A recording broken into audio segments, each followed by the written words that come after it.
Hola, 2 y 7 minutos, 1 y 7 minutos en las Islas Canarias. Buenas madrugadas, ya estamos aquí después de esos múltiples viajes y recién llegados de Turín, donde esta semana vimos la Sábana Santa. Aquí estamos en directo desde el estudio 201 de la Casa de la Radio. Volvemos a casa y estamos estrenando un flamante estudio de radio que parece galáctico, hecho para nosotros, parece un ovni, y desde él despegamos esta noche hacia ese destino donde nos escucháis. Para toda la gente que nos escucháis en cualquier parte del mundo, tenemos un globo terráqueo que nos dice desde dónde entráis, y esta noche estabais entrando desde Java, desde Argentina, desde Egipto, desde el Líbano, desde montones de lugares, desde toda España, evidentemente, toda América. Hay miles de personas, y diría cientos de miles de personas conectadas a través del podcast y a través de nuestra página. Los saludos para todos vosotros, sea cualquiera la hora que nos escuchéis. Y si escucháis a través del podcast, votar para saber que estáis ahí. Y esta noche os hemos preparado un programa con respuestas. Tras esas primeras introducciones os lo contamos.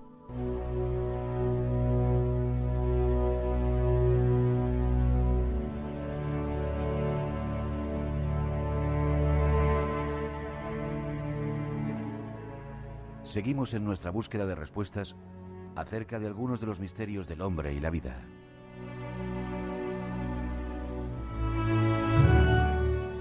Y en ese camino, en esa búsqueda, no podíamos dejar de preguntarnos acerca de los misterios de una de las religiones más influyentes de todos los tiempos.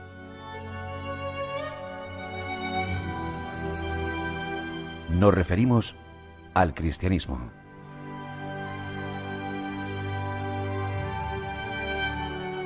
Quien más, quien menos, en nuestra cultura, ha vivido imbuido en una serie de creencias derivadas de la religión cristiana. ¿Pero es cierto todo lo que nos han contado de ella?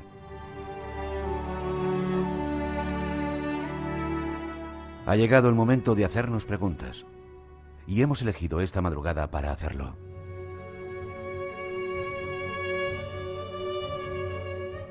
Y no solo hacernos preguntas, sino buscar respuestas. ¿Quieres acompañarnos en este viaje a la búsqueda de respuestas? Si es así, sé bienvenido. Nos vamos al origen de la religión cristiana y de algunos de sus misterios.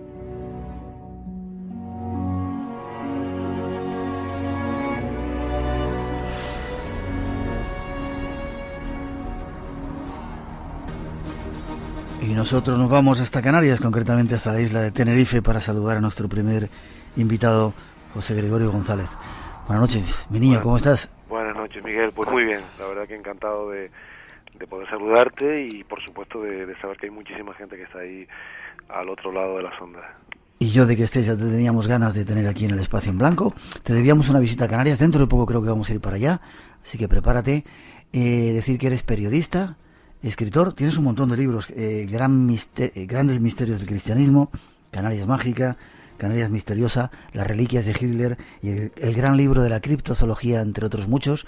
Tienes un programa de radio también que se llama Esencia de Medianoche. Bueno, hace un añito lo rebautizamos porque hemos tenido la fortuna de poder comenzar a hacer radio para toda Canarias y decidimos situarnos en un territorio tremendamente mítico que es San Borondón. Se llama Crónicas de San Borondón ahora. Bien, y colaboras también con algún medio de prensa, ¿no? Sí, ahí estamos, seguimos desde, bueno, ya vamos a hacer 20 años en el periódico El Día. ¿20 años? Sí. ¿Qué me dices? Sí, seguimos en su momento la estela de Paco Padrón con sus colaboraciones en el Diario de Avisos, lo empezamos a hacer en el Día y el tiempo pasa, la verdad que a veces demasiado deprisa. Pero increíble, ¿eh? 20 años ya. Sí, desde el 91, o sea que, bueno, me falta un añito, bueno. espero poder llegar a esas 2 décadas. Seguro, y muchos más espero, y que podamos compartir aventuras ahí en Canarias. ¿Cómo están las Islas Canarias ahora? ¿Siguen los misterios? ¿Sigue habiendo tanto interés? Sí, indiscutiblemente. Sí. Hombre, evidentemente todo este tipo de cuestiones se mueven de forma cíclica, por lo menos a nivel exterior, ¿no? Y la maquinaria sigue funcionando discretamente, se siguen dando muchos casos y quizás no estamos en el momento de mayor difusión de determinados asuntos, parece que estamos en la parte baja de esa gráfica, pero tú conoces muy bien esta tierra y sabes que es una fuente inagotable de misterios y que es un hervidero y hay por supuesto muchísimos casos, hay mucha actividad ovnis con picos muy importantes, y se mantienen todavía grandes incógnitas arqueológicas que tú diste a conocer pues hace ya 2 décadas, de la mano de Paco Padrón, Emiliano Betancourt y toda esa escuela, ¿no? Emiliano Betancourt, sí señor, y Paco Padrón, hablando de las pirámides de Weimar, cuando nadie creía que eran pirámides. ¿Tú sabes que nos ofrecieron comprar el terreno? Pues no tenía ese... Y que dijimos que no, y luego lo vendieron al mes 10 veces más de lo que nos habían pedido a nosotros. Pues no me extrañaría nada. Habíamos hecho un buen negocio si lo hubiéramos comprado. Sí, yo creo que sí, aunque tal vez mantenerlo habría sido lo complicado, sí. Porque la verdad es que pirámides de Weimar, hoy Parque Etnográfico Pirámides de Weimar, la verdad es que casi resulta milagroso contemplar cómo se puede mantener abierto, ¿no? Porque evidentemente no ha contado con todas esas ayudas que debería de haber contado en Canarias, por la controversia, principalmente por la controversia sobre la interpretación de ese enclave, ¿no? Y bueno, efectivamente sí que hay una cultura europea interesada en las aventuras de Heyerdahl y todas las hipótesis transoceánicas y difusionistas, y creo que ahí está la clave de poder mantenerse abierto ese parque, ¿no? Muchos decían que eran amontonamientos de piedras de los labradores de la zona. Nosotros, junto con Emiliano Betancourt y Paco Padrón, defendimos que eran pirámides, y parece que el tiempo nos ha dado la razón.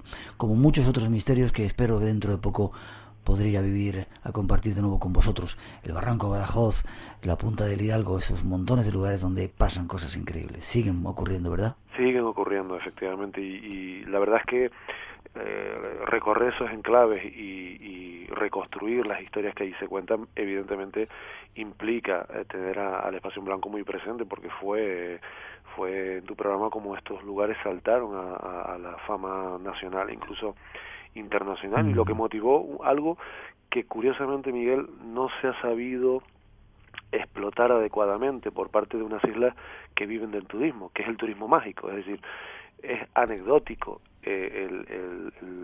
la explotación, la palabra no me gusta, pero es la más adecuada para un sector como el turístico, que se hace de ese tipo de atractivos que oscilan desde lo arqueológico a lo puramente misterioso, en unas islas donde abunda. Es como una materia prima que está ahí y que no se rentabiliza, sí, porque evidentemente seguimos teniendo unas excelentes playas y un sol prácticamente todo el año, y entonces tal vez esos atractivos son más de masa. Pero es curioso que mucha gente tiene que viajar por su cuenta para visitar unos lugares de los que viene escuchando hablar desde hace más de 20 años, cuando a lo mejor, a alguien se le podría ocurrir la idea de convertir esto en itinerarios alternativos de verdad, ¿no? Ahí está la idea, y no solamente en Tenerife, sino en todas las islas, en Gran Canaria, en La Palma, en montones de esas islas, Lanzarote, Fuerteventura, tienen enclaves increíbles, El Hierro, La Gomera, no quiero olvidarme ninguna, y San Borondón. No, Lanzarote, Fuerteventura, creo que las nombraste todas, y La Graciosa incluso, perdón, La Graciosa, que es una de mis islas favoritas, sí, pero no se lo digas a mucha gente, porque no vaya mucha gente, que esté siga está tranquilita. Sí, pero fíjate que cada vez la conoce más, gente, y cada vez se van conociendo algunos misterios que no, claro, que por ser una zona pues no muy transitada, pues se conservaban ahí, pero bueno, eso es la parte positiva de que sí, señor, se conozca, es esa también. ¿Sabes que hay unos tiburones increíbles en La Graciosa? Pues no lo sabía, fíjate. Pues tremendos. La última gran noticia que se ha divulgado de La Graciosa ha sido justo hace un par de días, acerca de la datación. Es un hallazgo que se produjo hace años, del que teníamos conocimiento, pero públicamente se han hecho eco los periódicos hace apenas unos días. El hallazgo de restos de cerámica en un contexto paleontológico que han sido datados en varios miles de años, es decir, antes con lo cual volvemos a la controversia sobre el poblamiento de Canarias y una posible vinculación con pueblos fenopúnicos, ¿no? Y esto hay un debate abierto sobre el origen de los guanches y cómo interpretar grabados rupestres, cómo interpretar determinados vocablos, en fin.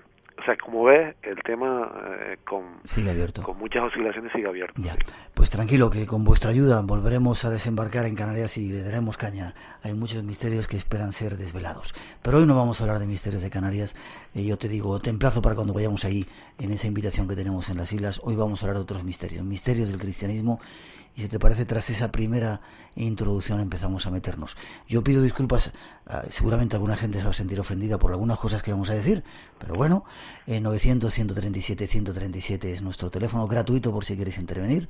Tras esa introducción nos metemos de lleno en el tema.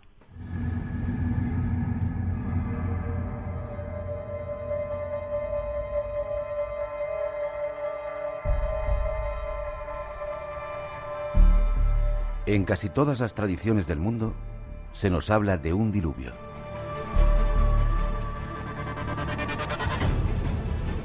En la Biblia se le menciona como el diluvio universal.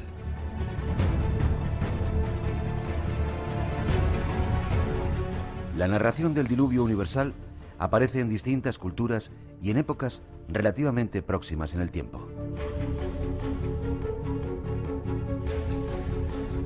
Puede considerarse como uno de los acontecimientos antiguos comunes a distintas civilizaciones del planeta.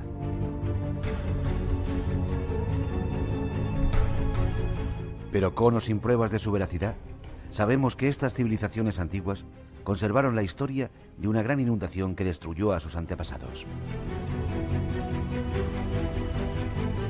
Para muchos se trata solo de una tradición oral que habría pasado de padres a hijos durante miles de años, en forma de leyenda, hasta que civilizaciones más modernas lo escribieran en libros como la Biblia, el Popol Vuh, escritos babilónicos y egipcios, entre otros.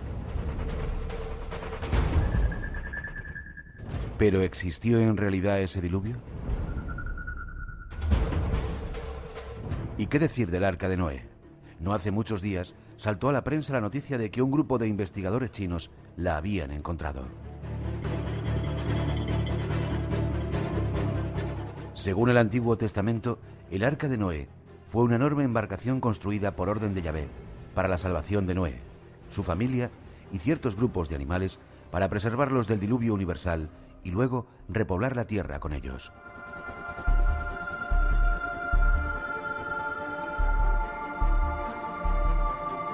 ¿Pero existió en realidad? ¿Fue cierta la historia del diluvio? Nuestro invitado comienza a darnos respuestas. Ahí están nuestras primeras intenciones, buscamos respuestas y los teléfonos echando chispas. 900-137-137. Hacía semanas que no estábamos por aquí en Madrid, así que prepárate, José Gregorio, las preguntas que te van a llegar. ¿Por qué el interés por misterios del cristianismo? Hombre, yo creo que es una cuestión educacional, es decir, y después la propia curiosidad, ¿no? ¿Te educaron también en el cristianismo? Claro, ¿Ibas claro. a colegio de curas y esas cosas? Sí, bueno, no directamente en colegio de cura, pero evidentemente me amé mucho la religión, ¿no? Crecí con ella, no de una forma forzada, sino también, bueno, afortunadamente de una manera natural, sin excesivas obligaciones, pero bueno, me nutrí de ella y posiblemente mi inquietud por el mundo del misterio, digamos que uno de los pocos lugares donde podía encontrar misterios era precisamente en aquellas lecturas que el cura en misa podía plantear que pues cada semana, ¿no? Yo creo que viene un poco de ahí, ¿no? Esos portentos, esos hechos maravillosos, esa relación a veces tan humana entre un Yahvé y su pueblo, es decir, todo ese tipo de cosas, una arca que podía salvar a algunos elegidos de un diluvio, o un dispositivo que al parecer permitía comunicarse a Dios, a Yahvé con los humanos, llamada Arca de la Alianza. Es decir, había demasiados misterios ahí, ¿verdad?, dentro de todo un mensaje teológico y bueno, y todas las cosas que evidentemente implican la liturgia y que a mí me llamaba la atención, y yo creo que vino un poco por ahí, ¿no? Y al final, pues, indagando por aquí y por allá, pues terminé pariendo este libro, Grandes Misterios del Cristianismo, donde obviamente hay un montón de ventanas abiertas, de puertas de incógnitas, y por supuesto muchísimas especulaciones, porque evidentemente la distancia, la ausencia de documentos y las opiniones son tan diversas que permite exponer el tema, vamos, completamente abierto en muchos ámbitos. Es un libro escrito hace mucho tiempo, es decir, no estamos haciendo promoción de una obra que acaba de salir. Nos interesaba el tema y por eso te hemos elegido para tratarlo. Vamos, si te parece, por partes. El diluvio. ¿Hay pruebas de que ese diluvio fuera cierto? ¿Es una historia que solamente está en el Evangelio? Como decíamos en esa introducción, se recogen otras muchas tradiciones, quizá en todas las tradiciones del planeta, lo cual parece que le da más verosimilitud. Sí, hombre, yo creo que me parece indiscutible, y creo que es algo que tú a través de tus viajes también has podido constatar, que cuando hay una historia coincidente en muchos lugares del mundo, existe una alta probabilidad de que tenga un origen común y un origen real, ¿no? Y que quizás, bueno, con los adornos mitológicos y el paso y el deterioro, ¿no?, de la información que sufre con el paso del tiempo, pues se va distorsionando, se le van añadiendo elementos culturales pues locales y al final, pero tenemos en esencia muchos diluvios en muchas culturas del mundo. Evidentemente hablamos del diluvio tal cual aparece en la tradición judio-cristiana, con un Noé, con una familia, con una misión que es preservar la vida tras el castigo por cómo se había desviado la humanidad. Pues algo parecido lo podemos encontrar, pues no lo sé, se me ocurre en Egipto, revestido de mucha mitología, pero quizás Egipto geográficamente está muy cerca y podría ser justificable, pero lo encontramos entre los incas peruanos con un diluvio ocurrido en el periodo de la Pachamama, también como castigo, entre los aztecas, la historia de Tata y Nena, donde una pareja de indígenas se salvan también de un diluvio provocado por el dios del agua, por Tlaloc, que estaba hasta las narices de la maldad del hombre, ¿no? Y quiso borrarlos de la faz de la tierra. Y así, bueno, pues por un montón de lugares, ¿no? Se habla de pues al menos 13 tradiciones de diluvios en Asia, al menos 4 por Europa, en África. 13 has dicho en Asia. Sí, claro, son y debe de haber muchas más, evidentemente, ¿no? Lo que pasa es porque no ha habido antropólogos, no ha habido gente que haya podido estar por ahí y que a lo mejor las recogiese y al final pues se pierde la memoria porque los pueblos desaparecen, porque culturalmente se contaminan y al final no nos enteramos, pero bueno, se ha de suponer y suponen los expertos que la historia bíblica, tal cual la conocemos, realmente está inspirada en una versión bastante... Tampoco se complicaron mucho, casi podríamos hablar de un plagio de la epopeya del Gilgamesh, ¿no? Donde espera, ¿estás diciendo que es una copia? Hombre, es que es casi literal, se cambian un poco los nombres, pero en esta cultura sumeria se habla también de un diluvio, aparece recogido en esas tablillas de arcilla, y estamos hablando de una antigüedad de 3.000 a 3.500 años, ¿no? Con lo cual es una información que puede superar, que además se estima que puede tener estar basada en tradición oral de unos 5.000 años de antigüedad, con lo cual pues estamos hablando que le saca al menos 1.000 años o algo más a la tradición judio-cristiana. Bueno, y es normal, o sea, el cristianismo cuando se empieza a configurar, se empieza a nutrir de los cultos ya preexistentes, pero esto lo seguimos viendo hoy en día en las religiones, ¿no? Como adoptan elementos, sincretizan y los adaptan a los nuevos tiempos, ¿no? Bueno, pues esto debió de suceder más o menos en aquel momento. Pero la clave de todo esto, Miguel, es, si hablamos de tantos diluvios, es que algo debió de ocurrir. Y si dejamos al margen, obviamente, la interpretación como un castigo divino y por lo tanto como una acción consciente de una entidad superior que nos guía, etcétera, tendríamos que recurrir, dejando a un margen eso, y evidentemente pidiendo disculpas a quien pueda sentirse molesto, tendríamos que rastrear en la geología, tendríamos que rastrear incluso en la cosmología, en la astrofísica, en la climatología, algún fenómeno capaz de provocar este tipo de inundaciones universales o simultáneas en varios sitios y que cada cultura las considerase universales, aunque no tuviese conocimiento de que pudiese existir América, por ejemplo, ¿no? En Egipto no se supiese que existiese América. Bueno, pues hay varias hipótesis, ¿no?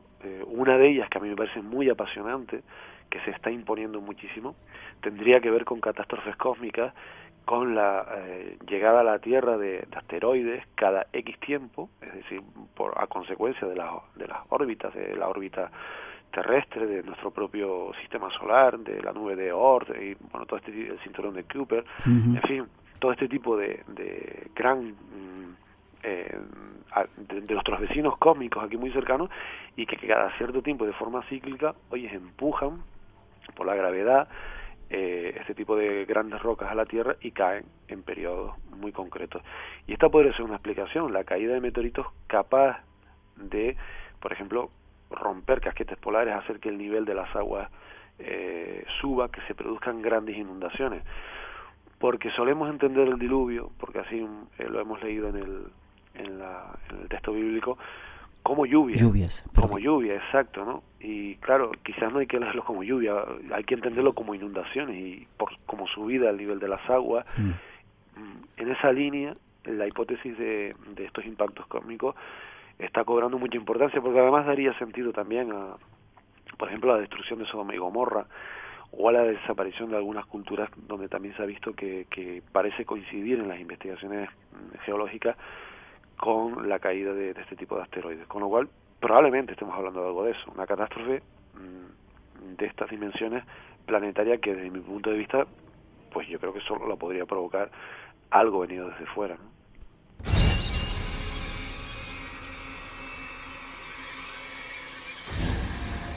Abre tus sentidos. Un nuevo universo de respuestas te espera. Espacio en Blanco, en Radio Nacional de España, con Miguel Blanco. El misterio continúa. 2:29, 1:29 en las Islas Canarias, donde tenemos esta noche a nuestro invitado, dando respuestas, quizá desde el punto de vista de la ciencia, a algunos misterios de la religión. ¿No te daba miedo cuando leías algunas de las cosas que hacía Yahvé? Uy, sí. Que se relatan en la Biblia. Qué Dios tan tremendo, ¿no? Sí, hombre, de contrastes, ¿no?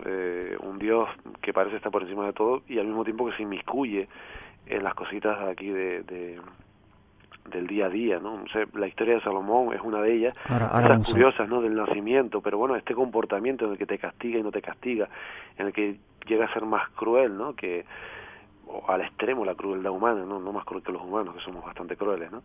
Pero demasiado humano, ya ve, ¿no? Y claro que da miedo. Y cuando cuando ibas a misa, y yo rememoro estos recuerdos, ¿no? Veías que había o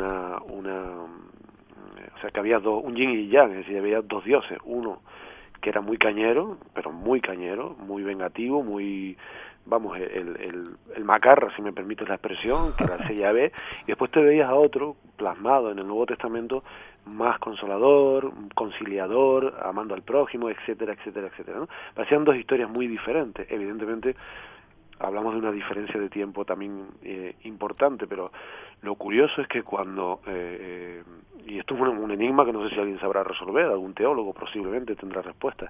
Cuando se codifica la Biblia y se unifican algunos libros, se desprecian otros, es curioso que se dejase esa contradicción en los dioses, ¿no? A la hora de unificar, pues ya podrían haber unificado por el bueno, ¿no? O directamente por el malo, pero uno parece que está frente a dioses muy diferentes, ¿no? Con comportamientos, en el caso de Yahvé, tremendamente humanos, castigando, masacrando, instando a, no sé, por ejemplo, al abuso y menosprecio de la mujer, por poner un ejemplo, ¿no? A robar, a matar. Es bastante peculiar, la verdad. Se van a enfadar mucho diciendo que cuentas estas cosas, ¿eh? Bueno, pero hay otros autores que le han dedicado libros completos a este tipo de elementos, y hay teólogos que se han ocupado de intentar contextualizar y dar sentido a todo esto, pero hombre, si uno echa mano de la Biblia se encuentra a este Dios instando o incluso a elegidos y a profetas que hablan directamente con Yahvé, pues ofreciendo a sus hijas para que no violen a los ángeles y cosas de este estilo, ¿no? Sodoma y Gomorra, o sea, estas cosas están ahí, ¿no? Y si uno las lee, pues se encuentra estas contradicciones. Por eso a mí siempre uno de los grandes enigmas está en cómo a la hora de unificar no fueron un poco más pícaros en este sentido y se quedaron con lo bueno, ¿no? Tenemos mucho de qué hablar, así que seguimos adelante. Este mismo Yahvé, decíamos en esa introducción, es el que encarga a Noé construir un arca de la alianza. Hay pruebas de que sea cierta ese arca. Recientemente se daba la noticia de que un grupo de chinos, de expedicionarios chinos, lo encontraba en el monte Ararat. Parece que se ha desmentido un poco esa noticia, que no hay todos los datos ciertos de que sea real, pero ¿existió el arca de Noé? Bueno, el arca de Noé es que la verdad que las paradojas, las coincidencias y los caprichos de la naturaleza juegan a favor de seguir manteniendo la idea de que el arca existió, ¿no? Podemos interpretar esto como, obviamente, toda la historia del diluvio como un mito para justificar un fenómeno planetario de inundación, ¿vale? Y nos podríamos quedar contentos así. Pero quienes van a la literalidad y creen que efectivamente Dios avisó a Noé, a los suyos, para salvar y preservar la vida, pues se toman esto de forma literal y buscan el arca, ¿no? Y la tradición y algunas referencias siempre han apuntado principalmente al monte Ararat, ¿no? Entre Turquía y Armenia, ¿no? Como un lugar en el que la tradición ubicaba el aterrizaje, entre comillas, del arca, ¿no? O sea, un punto muy elevado, y allí quedó el arca, y cuando bajaron las aguas, pues obviamente aquella embarcación quedó en ese lugar. Bueno, curiosamente, ¿no? Para no sé si tortura de quienes queremos resolver las cosas y buscar respuestas, en el monte Ararat hay una anomalía realmente. O sea, hay una anomalía geológica que cuando se ha fotografiado... Parece un arca, ¿verdad? Claro, tiene forma de barco. Y es que encima tú dices, bueno, pues si no hubo un arca, vaya casualidad que hay una tradición que ubique, pero una tradición de muchísimo tiempo, de siglos, ¿no?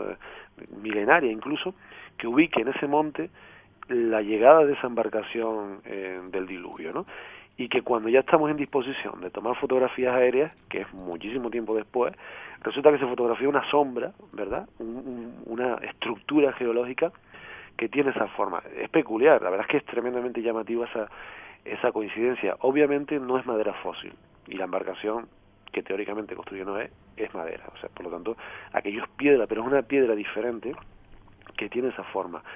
Que algunos han llegado ahí, que han dicho que han recogido madera y que la han datado y que encajaría, pero al final esas pruebas han desaparecido o nunca han podido verificarse mediante análisis complementarios e independientes, y lo único que tenemos para tortura de nuestra curiosidad es justo esa anomalía que sí existe, que está fotografiada y que incluso aviones de la CIA en los años 60, 70 fotografiaron. O sea, supongo que en sus labores de espionaje algún aficionado a la arqueología bíblica tendría conocimiento de la anomalía del Ararat y mandó que cuando pasasen por allí lanzasen algunas fotos. Y lo hicieron, es decir, que eso existe realmente.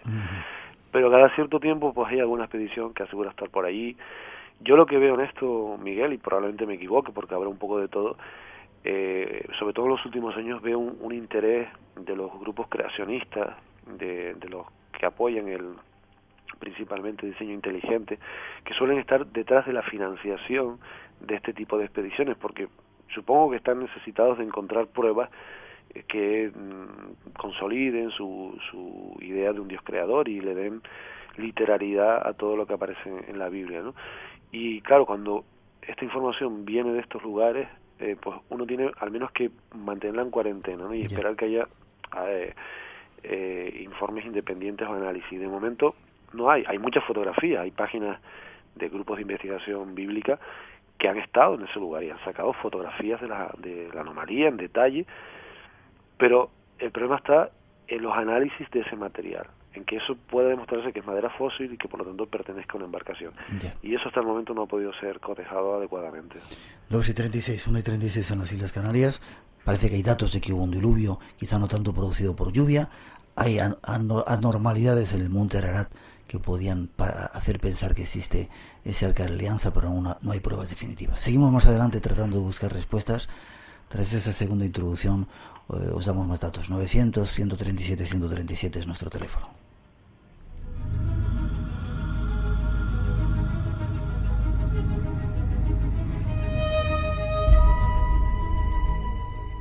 Otro de los misterios a los que hace referencia la Biblia es el Arca de la Alianza. ¿Pero de qué se trataba?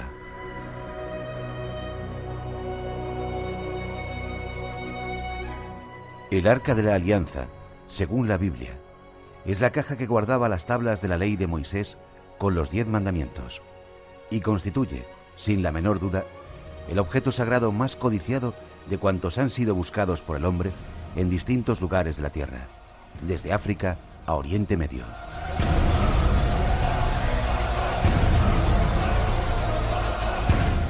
Rodeada de misterios, todavía hoy es uno de los tesoros más míticos del Antiguo Testamento. Durante siglos, el arca ha encendido la imaginación de fanáticos, místicos, aventureros, arqueólogos y escritores.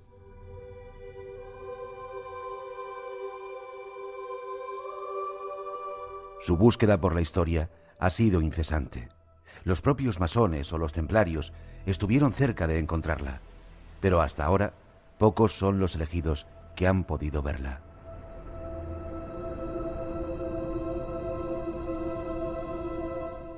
Parece ser que el arca se encuentra en Etiopía y que la humanidad está a punto de asistir a su revelación.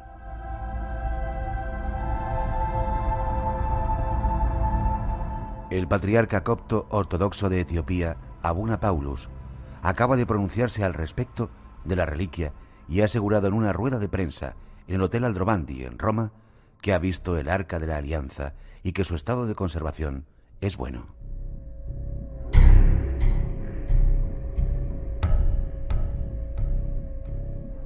Paulos cree que ha llegado el momento de la verdad. Afirma que no puede decir dónde se encuentra el arca, pero sí asegurar que la ha visto y que es como está descrita en la Biblia.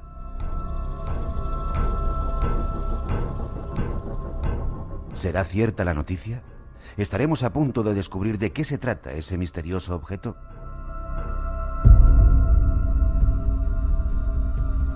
¿Y qué decir de Salomón, ese mítico rey y su famoso templo?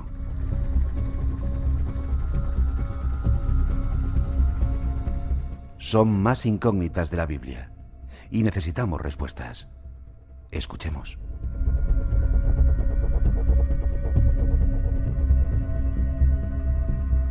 Bueno, hay mucho por hablar. Tenemos una vieja por teléfono, dice que estamos hablando de cosas anteriores al cristianismo. Este es el Antiguo Testamento y el cristianismo es el Nuevo. Bueno, hablaremos también del cristianismo dentro de nada, así que un poquito de paciencia. ¿Qué era el Arca de la Alianza, José Gregorio? Bueno, pues el Arca de la Alianza, la verdad es que ojalá tuviese yo la respuesta exacta de lo que era. Desde luego parecía una especie como de teléfono que permitía a Dios comunicarse con sus elegidos, ¿no? ¿Un teléfono móvil? Sí, algo así, ¿no? Sí, con algunos miles de años de antigüedad, pero venía a ser de entrada un intercomunicador que permitía precisamente eso, ¿no? Se metían en el templo con el arca y Dios se manifestaba a través del arca, hablaba a través del mismo, ¿no? Físicamente una caja, estamos hablando de una caja en la que se utilizó madera y oro, una caja que podría tener pues más o menos 1,50 a 1,25 de largo por 1 metro, entre 90 y 1 metro de ancho, ¿no? Y la misma altura, 90 centímetros de alto, ¿no? Una caja de madera, oro, alternando capas de una cosa y de la otra, con 2 querubines, 2 ángeles colocados en los extremos y con unas anillas que permitían pasar unas varas para el transporte, ¿no? Como una especie de andas que además servían de aislante, es decir, para no tener un contacto directo con un instrumento que tenía unos efectos mortales. Es decir, eso te iba a preguntar, decían que era peligrosa, que no se podía acercar uno. Es que ahí está, antes hablabas de menudo cañero podía ser ese llave, ¿no? Pues aquí lo demuestra un poco, da unas instrucciones para construir un instrumento que a veces parece actuar con autonomía de forma muy negativa, provocando, se habla en la Biblia, encontramos referencias a cómo provocaba tumores, cómo incluso en un momento en el que la están transportando y se parte la rueda de un carro al intentar sujetarla para que no cayese al suelo, las personas, los 2 que se acercan terminan muertos a consecuencia de una descarga, ¿no? del fuego de Dios. Es decir, que estamos ante un objeto que produce en quienes entran en contacto con él, en la mayoría, pero no en todos, unos efectos mortales, unos efectos bastante perniciosos, y que hemos de suponer que debía de existir alguna especie de manual de instrucciones que permitía que otras personas sí pudiesen estar junto a ese objeto, sí pudiesen manipularlo sin sufrir ningún tipo de daño. Y eso es lo que se deduce tanto del Antiguo Testamento como de la tradición judía. Es verdad que hasta el momento nos hemos centrado en el Antiguo Testamento, pero es que eso forma parte del cristianismo, es decir, el cristianismo surge y se nutre de eso, si no, no tendríamos esos libros en la Biblia, ¿no? Y hoy en día, pues, obviamente se han dado muchas interpretaciones y ubicaciones para el arca. Espera, ahora te vamos a poner una pequeña información que habla de eso. Déjame que diga simplemente, lo buscaron, estuvo para hacer en el templo de Salomón. Sí, en el templo de Salomón. Lo buscaron los templarios, lo buscaron los masones, Hitler estuvo detrás de ella y no se sabe dónde está. Vamos a escuchar esta pequeña información que da algunos datos de dónde puede encontrarse ese arca. La reina de Saba había oído hablar de la sabiduría del rey Salomón y fue hasta Jerusalén a ser testigo de esa sabiduría.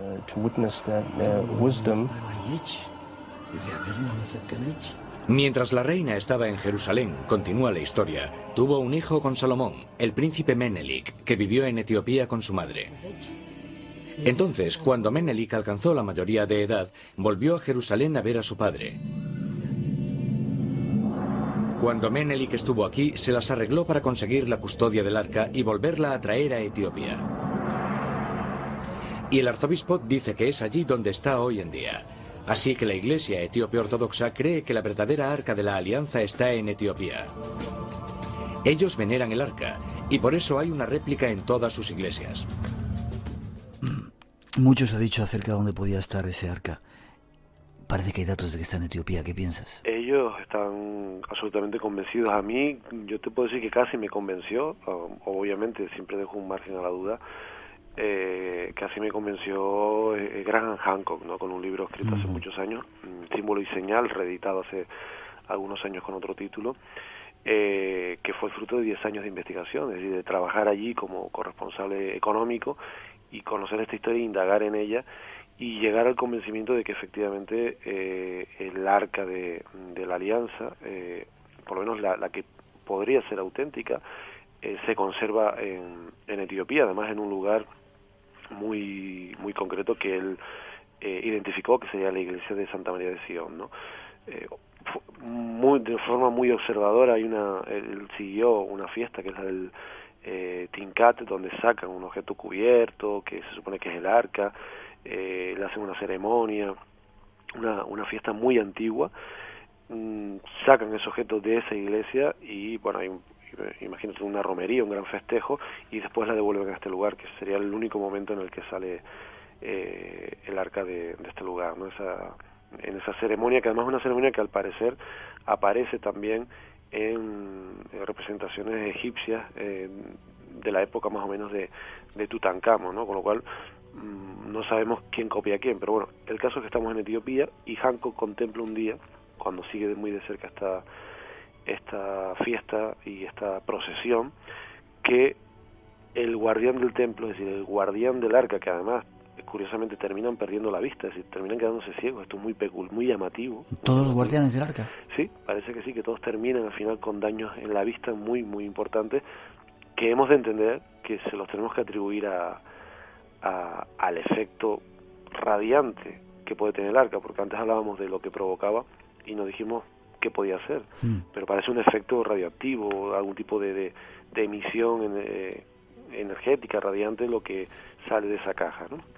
Bueno, pues él contempló cómo el guardián se quedaba en la iglesia y por fuera una guardia vigilando el templo, es decir, llegó a la conclusión de que el arca nunca sale, que sale una réplica, se contenta al pueblo, pero la verdadera se queda ahí. Lo que pasa que, efectivamente, como escuchábamos antes, dicen que ha llegado el momento de darla a conocer al mundo.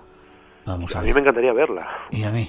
Sí. Y, hombre, ya no sé si seguirá teniendo el efecto que nos cuenta la tradición, pero verla sí, y sobre todo darle verosimilitud y autenticidad a toda esa tradición etíope que se narra en ese libro, en el Kebra Nagase, en la Gloria de los Reyes, donde se cuenta el romance de Salomón con la reina de Saba, y se cuentan, bueno, todo tendría sentido y encajaría en esas piezas, ¿no? Apuntamos también ese otro dato, y me apunto a ir contigo a verlo. Ya, a mí me encantaría, y saber si el interior del arca, es decir, lo que contiene el arca, lo que provoca sus efectos, si es, como decían algunos, un acumulador de orgón, si, en fin, se han dado muchas o algunas explicaciones para intentar justificar esos portentos que este objeto al parecer era capaz de provocar, ¿no? Seguimos adelante. Ahora sí nos metemos de lleno en el cristianismo. Queremos conocer datos acerca de Jesucristo, de ese personaje, figura central en esta religión. Después de esa introducción nos damos algunas respuestas más.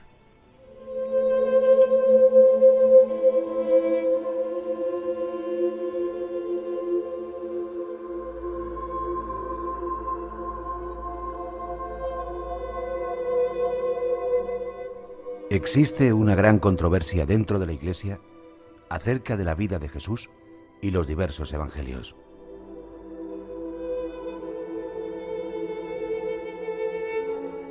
De entre todos ellos, cabe destacar el Evangelio de Judas.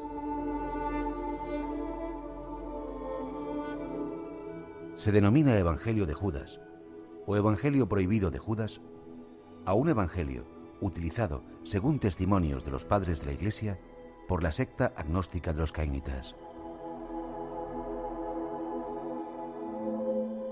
Fue compuesto, probablemente, durante el siglo II.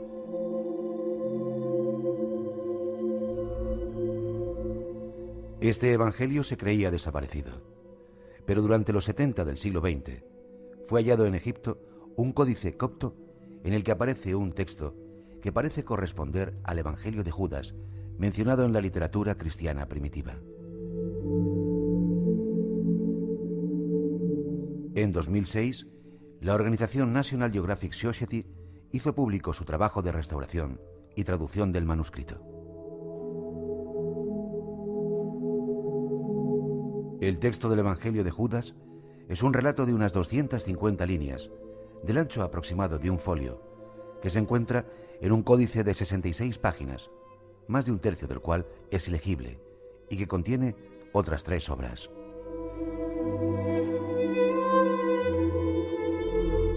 Dos de ellas, el primer Apocalipsis de Santiago y la epístola a Felipe, atribuida a San Pedro, son obras agnósticas ya conocidas por los hallazgos de Nag Hammadi.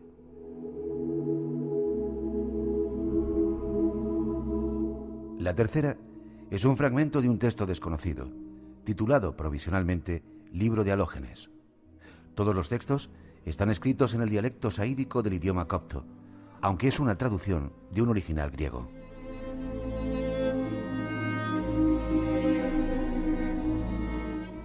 Mediante varios métodos, entre ellos el del carbono 14, el códice ha sido datado entre los años 220 y 340.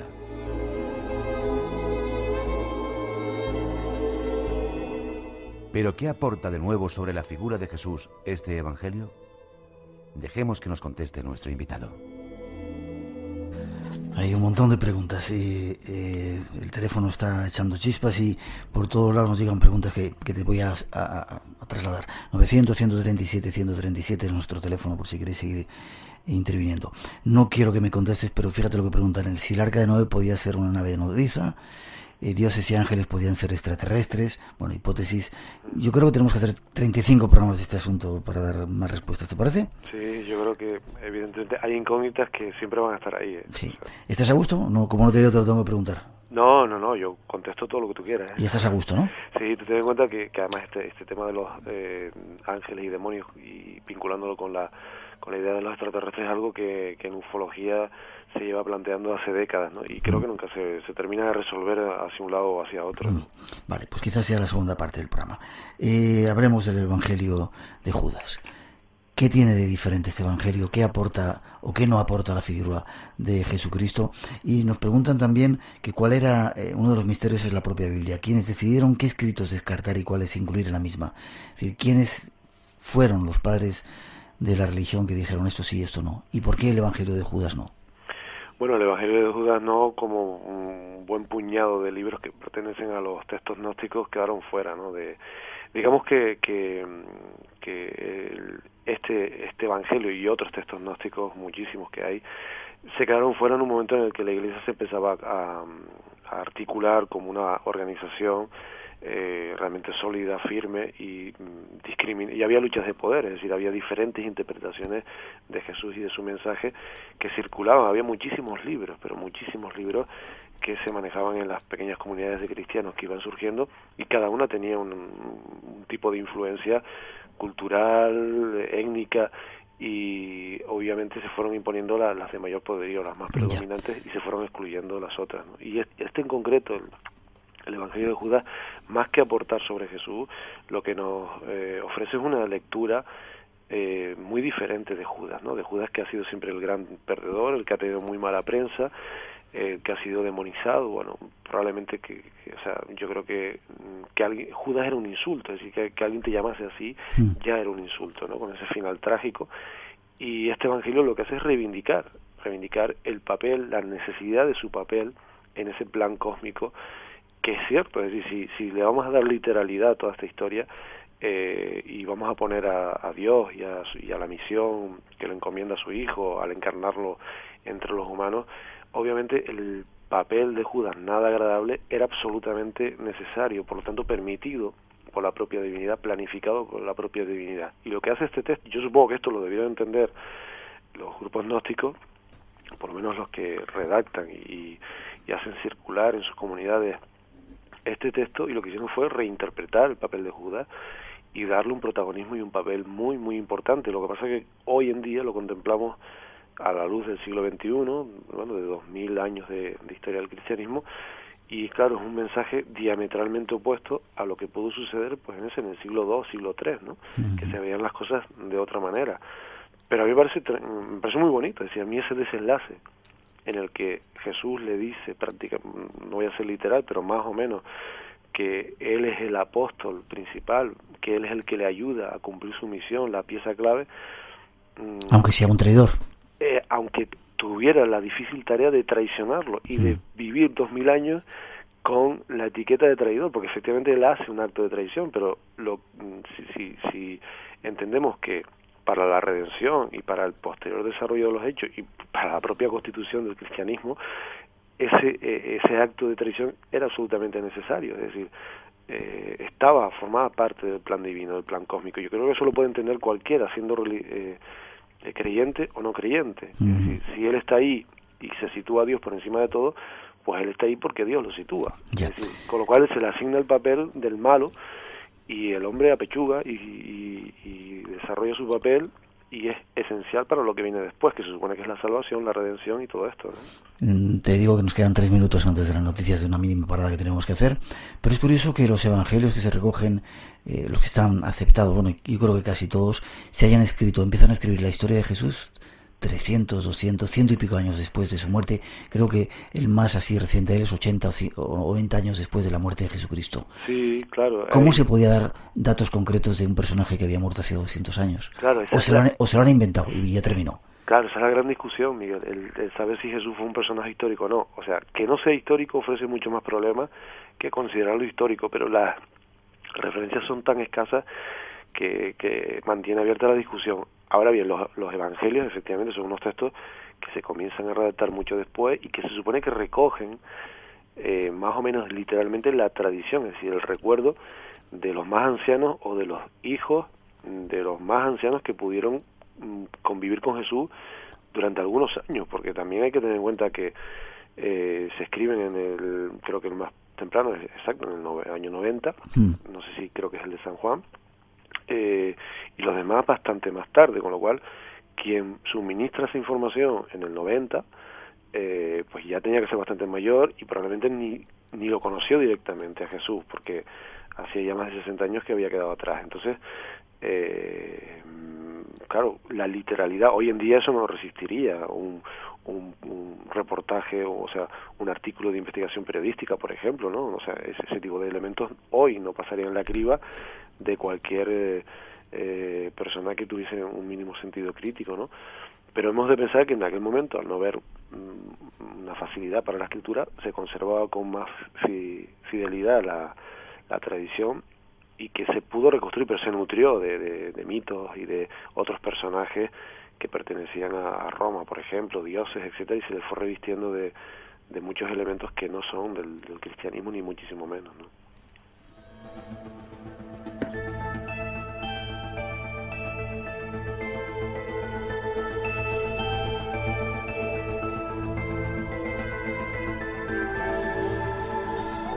Dos y 58, 1:58 en las Islas Canarias. Tenemos que hacer una mínima pausa para las noticias y enseguida regresamos. Sigues con nosotros un ratito más, ¿verdad, José Gregorio? Seguimos, sí. Tenemos que hablar acabamos de venir de Turín, de ver la Sábana Santa, tenemos que hablar de esa reliquia y otras muchas más, y un poquito más del cristianismo, si te parece, ¿vale? Perfecto. Llegan las noticias a las 3. Después regresamos, tenemos que contaros todo eso y os hablaremos también de un premio que acaban de dar a unos investigadores en China. Tiene que ver con una tumba que está a punto de descubrirse. Lo avanzamos para que estéis atentos, y otras cuantas claves con Enrique y Vicente. Hay mucho todavía por compartir en este espacio en blanco de hoy, así que no os vayáis. Y mañana la segunda cita, vamos a llevaros hasta el infierno. Hay un lugar en Java, una mina de azufre que está considerada como el infierno, y muchos dicen que esos volcanes que han empezado a rugir son el aviso de que algo grave está a punto de ocurrir, y no son profecías. No os lo perdáis, porque alguien que ha estado allí vendrá en exclusiva a contarlo aquí en este espacio en blanco de hoy. Después de mañana, mejor dicho, después de las noticias, regresamos. Hay mucho para contaros y para compartir todavía. No os vayáis. 900-137-137, nuestro teléfono por si queréis seguir participando en ese concurso que tenemos. 5 premios para regalaros y premiar vuestra fidelidad al programa.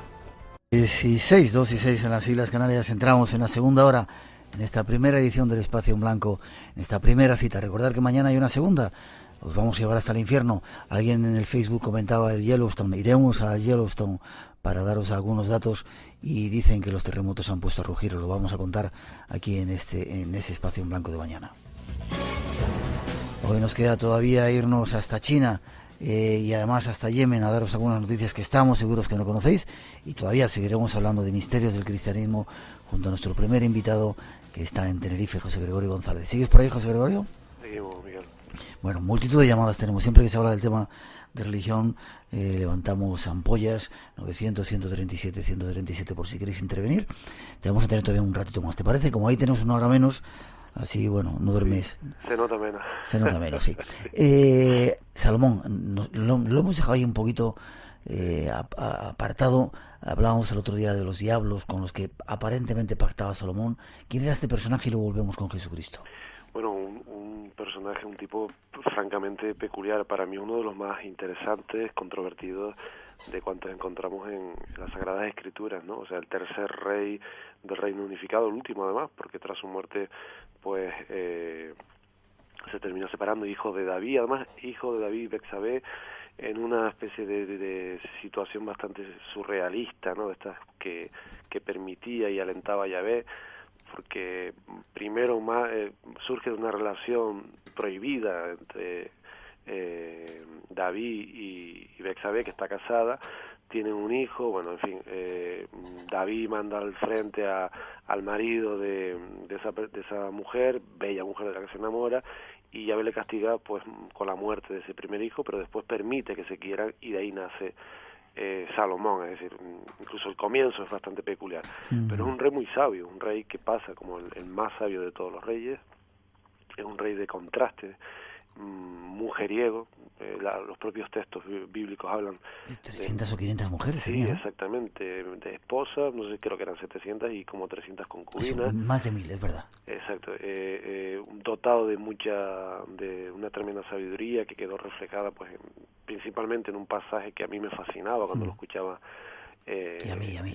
¿No? El juicio del niño, ¿no? Y esa sí. sabiduría, y solo la bondad de una auténtica madre y el amor de una auténtica madre permite que sobreviva al hijo aunque no sea con ella, ¿no? Por lo tanto, pero tenemos a un Salomé que parece que domina a los demonios, y hay una gran tradición acerca de la construcción de su templo con ayuda de los demonios, ¿no? Y después hay un misterio vinculado con sus finanzas, es decir, con el oro, con las riquezas que este hombre traía desde un lugar que ha traído de cabeza a los investigadores, que era Ofir, ¿no? Es decir, ¿dónde se ubicaba Ofir? Algunos han llegado incluso a situarlo en el Nuevo Mundo, en América, ¿no? Algo que puede resultar temerario. Otros en el Cuerno de África, otros bajan, llegan al otro extremo, es decir, que se ha intentado darle un sentido, una ubicación geográfica incluso a ese lugar. Dudan también, todo de que hay que exponerlo rápidamente, algunos dudan de la existencia real de Salomón, ¿no? Aunque parece ser que efectivamente está basado su figura en un personaje real que reinó durante un tiempo importante en paz, en prosperidad para su reino, principalmente porque era un gran estratega que supo establecer alianzas, abrir rutas comerciales, y ese episodio con la reina de Saba, por ejemplo, tendría que ver también con esa capacidad casi magnética que tenía sobre otros gobernantes, ¿no? Y fue el constructor del templo, ¿no? Del gran templo de Salomón, dictado también por la divinidad, el templo perfecto, la geometría perfecta, que después ha sido el fundamento simbólico de la masonería, francmasones y muchas otras sociedades, ¿no? Con lo cual tenemos un personaje muy rico, que en matices, que tenía sortilegios y además tecnología también para poder desplazarse de un lugar a otro, grandes distancias sin despeinarse, como diríamos hoy en día, que tenía un espejo que algunos interpretan como mesa, donde se podía ver el futuro. Es decir, la verdad es que es un personaje que lo podríamos sacar de la Biblia y la Biblia no perdería nada. lo podríamos colocar en otro contexto y seguiría teniendo una personalidad y un magnetismo arrollador, ¿no? Quizá haya que dedicar algún día un programa más extenso sobre él. Volvemos a Jesucristo. Hay algunos misterios del cristianismo que no quieren dar importancia a una figura vital en la vida de Jesucristo, María Magdalena. ¿Quién era? Fue su mujer, tuvo un hijo con ella. ¿Qué pasa en esa historia que recoge el Código Da Vinci y que, bueno, hay mucha controversia con la Iglesia? Bueno, evidentemente, si hacemos caso de una de las últimas cosas que contó Juan Pablo II, sería el apóstol de los apóstoles, ¿no? Por algún motivo, ella es la primera que ve a Jesús resucitado, ella está a sus pies en la cruz, es decir, no parece que sea un personaje secundario en toda esta historia, aunque es cierto que la Iglesia institucionalizada la ha considerado un personaje secundario, ¿no? No digo que prescindible, pero sí secundario. Parece haber restado un protagonismo a alguien que parece que estuvo muy cerca de Jesús y que, según algunos evangelios apócrifos que circularon como buenos, como genuinos durante los primeros siglos del cristianismo, pues fue el discípulo predilecto. Incluso Jesús la besaba en la boca, como no besaba ningún apóstol, ¿no? Sí, Eso lo leemos en algunos textos apócrifos, ¿no? Y daría sentido, por ejemplo, y un contexto a Jesús en el marco judío como un hombre que podía tener esposa, etcétera, etcétera. Le daría normalidad, lo normalizaría, ¿no? Uh-huh. Pero no sabemos muy bien quién es. Algunos apuntan que debía de tener cierta relevancia y dicen que sí podía haber sido una sacerdotisa egipcia, otras que una princesa etíope. Es decir, le intentan buscar un realengo, un linaje que esté a la altura de las circunstancias. Probablemente era una mujer normal y corriente, sabia, porque convivió de haber existido Jesús muy cerca de él. No sé si pudo no tener una relación de pareja, pero hay una larga tradición que sí que los vincula y habla de una descendencia que algunos asocian al secreto custodiado, por ejemplo, por los templarios, y que sería una humanización del concepto del grial, ¿no? Uh-huh. A mí me parece un poco trivial, muy facilón relacionar grial, sangre real con esa idea, pero no me parece descabellado que efectivamente pudiese existir un linaje que con la muerte de Jesús pues requiriese ser protegido, como protegeríamos, como cualquier colectivo protegería al descendiente de alguien que ha sido muy importante, ¿no? Y lo padrinas y lo cuidas y vigilas por él, ¿no? Pues esa es un poco una idea que circula y que ha generado mucha controversia, ¿no? Y que supo explotar muy bien Dan Brown con el Código Da Vinci, pero es un personaje por descubrir, por reivindicar, que tiene su propio culto, que tiene mucha fuerza el culto a María Magdalena en determinadas regiones, en otras ha sido opacado por completo, ¿no? Pero no debería de pasar desapercibido. Lo que pasa es que, Miguel, nos perdemos en esa relación, en esa relación con Jesús, cuando a lo mejor eso es casi anecdótico, ¿no? Y había que explorar un poco más al personaje en sí, ¿no? Apuntamos para un posible tema. Seguimos adelante. 3, 14, 2 y 14 en las Islas Canarias. Hay unos últimos datos que queremos daros en esta primera parte del programa, citando a José Gregorio, que vuelva otra vez al Espacio en Blanco para seguir hablando de ello. ¿Te parece? Perfecto. Nos vamos a hablar de cosas que hemos visto esta semana.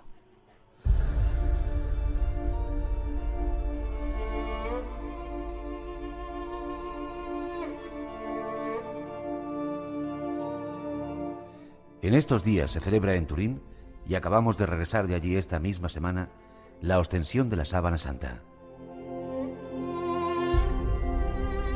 Se trata de la reliquia más venerada de la cristiandad. Pero hay muchas otras. El Lignus Crucis, la lanza de Longinos. ¿Pero tienen alguna validez estas reliquias? ¿Son verdaderas? ¿Son la prueba de la existencia de Jesús el Cristo? Nuestro invitado nos ayuda a buscar respuestas.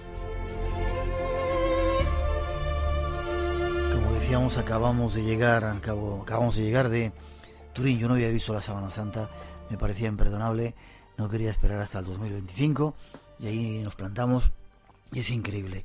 ¿Qué opinas de la Sábana Santa? Quizás la prueba de que existió Jesucristo como una de las reliquias más veneradas de la cristiandad, ¿o no tiene nada que ver? Hombre, yo imagínate, una respuesta contundente a eso yo no la puedo dar, ¿no? Pero desde luego que es un objeto absolutamente apasionante, cautivador, interesante, y desde luego no me extraña para nada que esté en el ojo de un huracán científico desde hace varias décadas.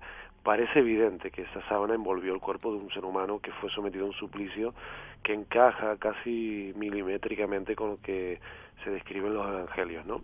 De ahí a ponerle nombre y a decir que Jesús, pues solo hay un paso, pero yo no me atrevo a darlo, sobre todo porque presenta tantas anomalías esta sábana, y sobre todo ese chamuscado que teóricamente podría tener que ver con el proceso de la resurrección, que claro que racionalmente es algo que nos sobrepasa y nos excede, y que la razón te dice que esto no puede ser, que claro, yo no le quiero poner nombre y apellidos al hombre que fue envuelto en esa sábana. Lo que parece fuera de toda duda es que tiene tal cúmulo de anomalías investigadas con mucho rigor, que a veces nos deberíamos de cuestionar si un objeto de estas características, con tantas investigaciones a su costa, estaría siendo tan discutido si no tuviese que ver con el cristianismo y con Jesús directamente. Y es lógico que se discuta, porque Jesús no es un personaje cualquiera, y de su existencia o no, y de su mensaje, pues han dependido y dependen millones de personas en todo el mundo. Pero si se hubiese tratado de un personaje anónimo, de otro personaje histórico, probablemente las discusiones no fuesen tan sangrientas, y una prueba de carbono 14 se podría haber repetido, y se podría haber repetido pruebas de pólenes, y es decir, que ese es el gran problema que presenta la sábana santa, ¿no? El vínculo con Jesús, y el que se quiera interpretar la misma como una prueba de la resurrección.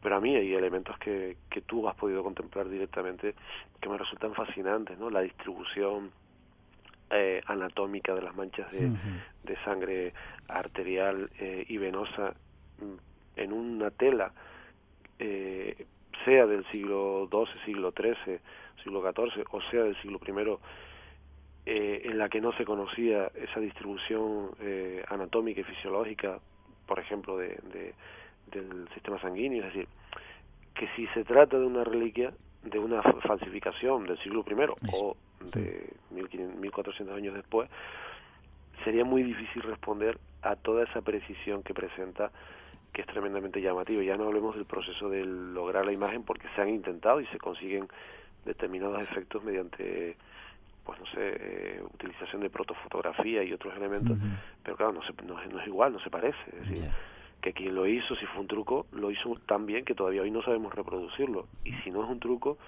pues la verdad es que solo nos queda una salida, y que sea efectivamente una expresión de algo sobrenatural, ¿no? En los últimos minutos, José Gregorio, ya de esta parte del programa, otras reliquias. El Lignum Crucis, dicen que hay tantos pedazos de Lignum Crucis que serviría para hacer un bosque. Sí, esto es una afirmación que incluso yo la incluí en el libro, y la repite mucha gente, pero fíjate que es algo que se sale de un comentario creo que era de Lutero o de Calvino, no lo recuerdo muy bien. Claro, la verdad es que en pleno proceso de peleas entre casi un cisma brutal en la Iglesia, pues ese tipo de valoraciones a lo mejor no eran las mejores, pero hizo escuela, y hoy en día lo utilizamos. Pero la verdad es que cuando uno hace un rastreo de la existencia de estos fragmentos de la Santa Cruz, se da cuenta que al juntarlos, la verdad es que no da para un bosque, da para un buen trozo de madera, pero no para un bosque, porque son pequeñas astillas. Lo que pasa es que suelen estar en grandes relicarias, y se tiende a confundir el relicario con la propia reliquia. Entonces, tal vez deberíamos de replantearnos, y esto no significa que sean auténticas, sino que tal vez habría que buscar argumentos para la crítica que no fuesen la abundancia, porque la abundancia es en cantidad, pero no en volumen. En volumen. Y esto es algo un error en el que yo he caído hasta que he podido ir un poco más allá y verificar que confundimos relicarios, ¿no? Que son muy grandes, y las reliquias pocas. Y además que es de pura lógica también que falsificar, poner en circulación trozos de madera santa, es mucho más fácil, porque a fin de cuentas la madera está al alcance de cualquiera, ¿no? Ya. En España tenemos un lignum crucis en Santo Toribio de Líbano, en Cantabria, ¿verdad? Sí, claro, que es uno de los más grandes, pero precisamente también porque el relicario es también grande, ¿no? Claro, ¿qué pasa con toda esta madera? Es que, aunque podamos verificar que es madera del siglo I, pues nunca vamos a poder comprobar que eso realmente perteneció a uno de los maderos de un crucificado. Y aunque podamos demostrar eso, tampoco podemos tener la certeza de que corresponda a Jesús. Es decir, que con eso siempre vamos a mantener una incógnita, y sí podemos reconstruir los itinerarios históricos, las vicisitudes por las que han pasado, que son apasionantes, su utilización como reliquia para sanar y un montón de cosas, ¿no? 2 minutos nos quedan para terminar. La lanza de Longinos, ¿existió? Esa es mi preferida, Miguel. La tuvo Hitler. Sí, entonces lo vamos a dejar quizá para otro programa, pero avánzanos. ¿Existió? Hombre, hay 4, han existido, y algunos han creído tanto en ella que la han utilizado como objeto de poder. A mí la que tiene una historia más apasionante es la de Viena, ¿no? La que tuvo en sus manos Hitler, y antes que él otros gobernantes que atribuyeron sus grandes conquistas al efecto protector, talismánico de la misma, ¿no? Existió un Longinos que lanzó una lanza. Bueno, si hacemos caso a los evangelios, sí se conservó. Ahí es donde está la duda, ¿no? Pero sí que se ha conservado y ha llegado hasta nuestros días lo que se cree que era la lanza de Longinos. Y tiene una historia tan fascinante, tan de creer en algo y de emprender batallas pensando que aquello te protege, que si no es la auténtica, bien merece serlo, ¿no? Por toda esa trayectoria histórica que tiene, ¿no? Tan rica, tan apasionante, y bueno, en fin, una historia realmente alucinante. A mí esta me fascina, la verdad. ¿Y hay muchas más reliquias que tengan que ver con Jesucristo? Sí, claro, hombre. Tenemos el Santo Cáliz, ¿no? Con unos estudios absolutamente apasionantes en Valencia, ¿no? Uh-huh. Que a veces confundimos grial con cáliz, y hay un matiz importante, ¿no? El grial parece un concepto más filosófico, más interior, y sin embargo el Santo Cáliz estamos hablando de algo que sí aparece o que podemos deducir de los textos bíblicos. Del grial no se habla en la Biblia, en ningún evangelio, pero del Santo Cáliz sí podemos deducir que estaba en la Última Cena, ¿no? Aunque después se terminan unificando ambos conceptos. Pero esa es una pieza muy llamativa, un vaso, creo que recordar que de alabastro, obviamente bien vestido, con joyas, que ha podido ser dado en el siglo I también, y que era un tipo de vaso que era, digamos que común, entre comillas, que encajaría, que se podría contextualizar en la época, ¿no? Y está en Valencia, y bueno, ha sido objeto de veneración por 2 papas, algo bastante llamativo, ¿no? Para los creyentes, ¿no? Que les debería de hacer reflexionar. Esa es otra de las grandes reliquias llamativas, el Titulus Crucis, en fin, hay algunas francamente llamativas, interesantes, con una historia, vamos, para mí apasionante, ¿no? A veces tenemos muy cerca el misterio. Santo Toribio de Líbano, en Cantabria, ahí está un pedazo de lignum crucis, y ese cáliz en Valencia, lo tenemos cerca para poder visitarlo. José Gregorio, tenemos casi que irnos. ¿Crees en Jesucristo como una figura hijo de Dios? Esa es la pregunta del millón, ¿no? O por lo menos como una figura fundamental en la historia, eso es evidente, Una ¿no? figura fundamental, haya existido o no, fíjate lo que te digo, una figura fundamental en la historia de la humanidad. En los últimos 2 años probablemente no haya habido una tan influyente, una que con la que se hayan hecho los mayores actos de amor y de bondad, y también las mayores expresiones de represión también. Bueno, pero eso es el comportamiento humano, pero absolutamente fascinante. Si no existió, debería de haber existido, eso desde luego. Ojalá aprendiéramos algo de lo que dicen que fue su mensaje, y que ojalá fuera su mensaje. Exactamente. Gracias por haber estado en el programa. ¿Alguna forma de contactar contigo? ¿Alguna página web para que nuestros oyentes tengan más datos de tu persona? Bueno, sobre la marcha se me ocurre que nos busquen como Crónicas de San Borondón en Facebook o en los blogs. Por ahí andamos, y es una forma rápida de encontrarnos. Crónicas de San Borondón, y yo creo que con ese nombre tan peculiar no debe de haber mucho. Perfecto, ha sido un placer tenerte en el programa, y espero verte en Canarias y darte un abrazo. Espero que nos veamos, sí, un abrazo. Muchas gracias por todo, nos vemos pronto. Gracias.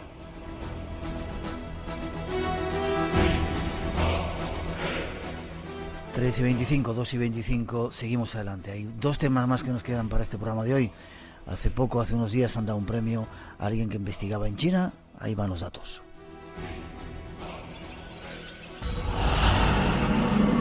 Te invitamos a entrar en un mundo único. Espacio en blanco. Mucho más de lo que puedas imaginar. en Radio Nacional de España con Miguel Blanco. Vamos a hacer los programas, si Dios quiere. Yo creo que es uno de los lugares más fantásticos que hay en todo el planeta, sin lugar a dudas. Yo creo que en cuestión de posiblemente meses, años, no creo que mucho tiempo más, pues nos va a deparar el mayor descubrimiento de la arqueología de la historia de la humanidad. Es decir, estamos hablando del mayor descubrimiento y dentro de muy poquito tiempo lo vamos a descubrir. ¿Y de qué se trata? ¿De la tumba? Pues mira, seguramente estamos hablando de la tumba, ¿no? Ya está localizada, se sabe que debajo de esa estructura piramidal que se pensaba que era una pirámide natural, ahora ya no. Ahora ya se sabe que es una pirámide artificial hecha a posta para cobijar a esos soldados de terracota. Debajo hay un espacio hueco de aproximadamente 50 metros de altura y otro de 30 metros bajo el cual se supone que está ese enorme, gigantesco mausoleo de aquel que construyó la tumba de los guerreros de ese ejército fantasma de terracota. Debe ser increíble estar allí. Pues imagínate, Miguel, para que le hayan dado, como bien decías al comienzo, que es un poco la percha por lo que traemos este enigma pendiente, ¿no?, a la sección, pues es que no es una cuestión baladí. Le han dado el Premio Príncipe de Asturias de Ciencias Sociales 2010. Estamos hablando de que es un premio que, entre otros muchos, lo comparte con Julio Caro Baroja, con Eduardo García de Enterría o, por ejemplo, con el naturalista el año pasado, David Attenborough. Por lo tanto, yo creo que es algo lo suficientemente importante como para que ahora hablemos de ello.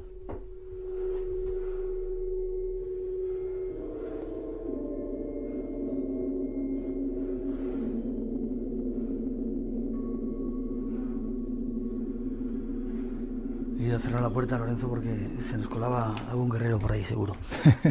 Que no se escapen los fantasmas tampoco. Sí. Yo he estado asombrado. Vi aquí en Madrid cuando hicieron la exposición y es tremendo, ¿eh? ¿Cuántos guerreros han encontrado? Bueno, sitúa, ¿dónde está Xi'an? ¿Qué es esa tumba? ¿Cuándo se encontró? Bueno, vamos a situarlo un poco. Para que nuestros oyentes hagan una idea, la tumba realmente estaba ubicada en el margen de la leyenda, ¿no?, desde hace ya bastantes décadas, bastantes siglos, por decirlo de alguna forma. De hecho, en un perímetro muy cercano a toda la zona de Xi'an, en unos 1.500 metros cuadrados aproximadamente, se habían encontrado pequeñas figuras de aproximadamente 60 a 80 centímetros, figuras de terracota, pero de un tamaño muy pequeño, que bueno, pues que se veían como una especie de anticipo de que realmente debajo de esas pirámides, que para la mayoría eran naturales y para muy poquitos artificiales, evidentemente esos poquitos eran los huaqueros que se dedicaban a escarbar, ladrones de tumbas y escarbar lo que allí había, pues evidentemente allí había algo, ¿no? Y fue precisamente en la primavera del año 1974 cuando dos ancianos, ya dos personas muy mayores, subieron hasta la cumbre del Monte Lee, ese Monte Lee que se daba como una pirámide, vuelvo a repetir, natural. Creían que era una montaña, no era una pirámide. Evidentemente, lo que ellos pensaban es que se trataba de una montaña. Por lo tanto, en la parte superior, además protegidos, evidentemente, cobijados por la oscuridad, decidieron empezar a escarbar y de golpe y porrazo los dos ancianos se encontraron cara a cara con un misterio, con un rostro que les miraba desde hacía miles de años atrás. Por primera vez salía a la luz ese primer guerrero de terracota.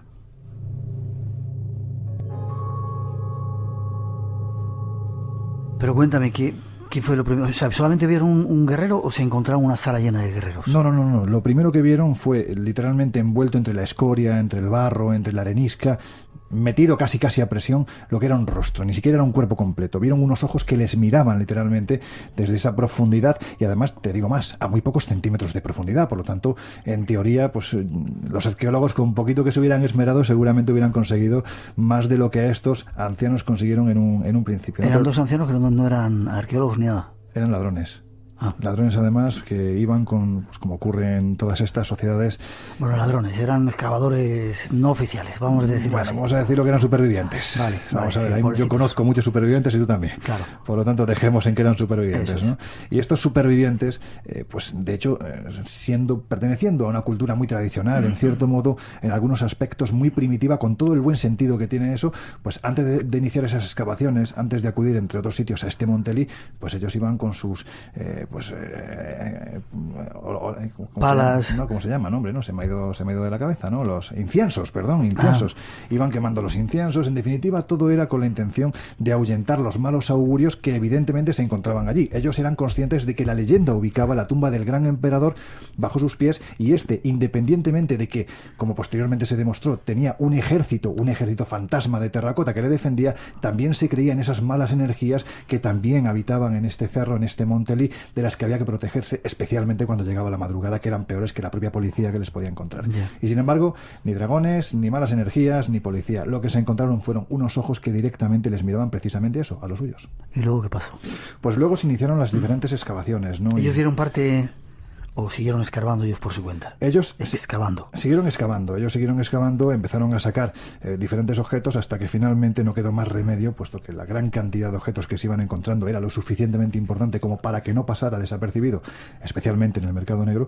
Pues dieron aviso, ¿no?, al Comité Provincial para la Protección y Conservación de los Monumentos Históricos. Ahí es cuando empiezan las primeras investigaciones, y ahí es cuando, después de miles de años, aparece la conocida como fosa número 1. Fíjate qué características tiene esta fosa. Se encuentra una fosa que tiene 11 pasillos de 3 metros de ancho y 200 de longitud.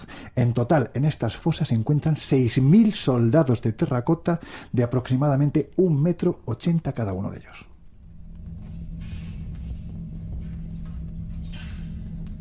Y lo curioso, Lorenzo, es que cada uno de ellos, estoy viendo una foto aquí ahora mismo, es diferente del otro. Es decir, no hay dos caras iguales, ni incluso dos trajes iguales, ni incluso dos tocados iguales. ¿Quién lo hizo? Absolutamente diferentes. Si hubieran aplicado un molde sería de cuello para abajo, es decir, lo que es el cuerpo. De cabeza para arriba. No, pero cambia los trajes, por lo menos. Los trajes sí los cambia, algunos de ellos. De hecho, también hazte la idea, Miguel, de que esta foto que estamos viendo encima de la mesa es una foto que está en blanco y negro.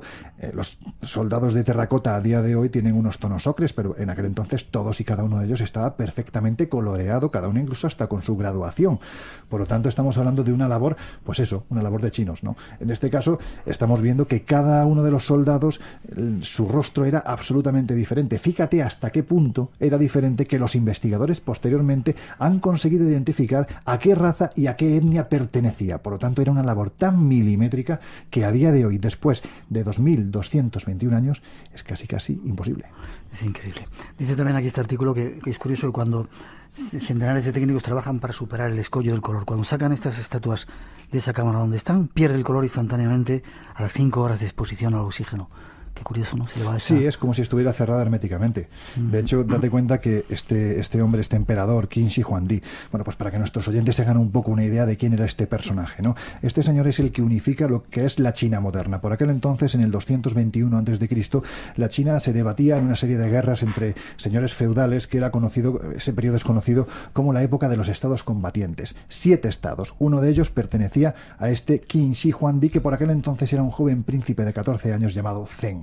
Pues bien, ¿cómo sería su tiranía, su fuerza, su labor estratégica que consiguió que los 6 estados restantes se acabaran aliando entre ellos para pelear contra el propio príncipe Zheng por la fuerza que destilaba? Y aún así no consiguieron acabar con su dominio, al punto de que al final se acabó haciendo con estos 6 estados feudales. Pues bien, a partir de ahí se establece lo que es la China actual, tal y como la conocemos ahora mismo, y este hombre, siendo un hombre terriblemente supersticioso, a partir de ese instante se ve reflejado en esa leyenda ancestral que nos remontaría casi 4.600 años atrás y que hace mención a ese célebre emperador amarillo. Pues bien, él se creía una reencarnación del emperador amarillo. El emperador amarillo gobernó lo que le dio la gana, no quiso más porque era un hombre eterno. Pues bien, Qin Shi Huangdi precisamente quería alcanzar esa eternidad.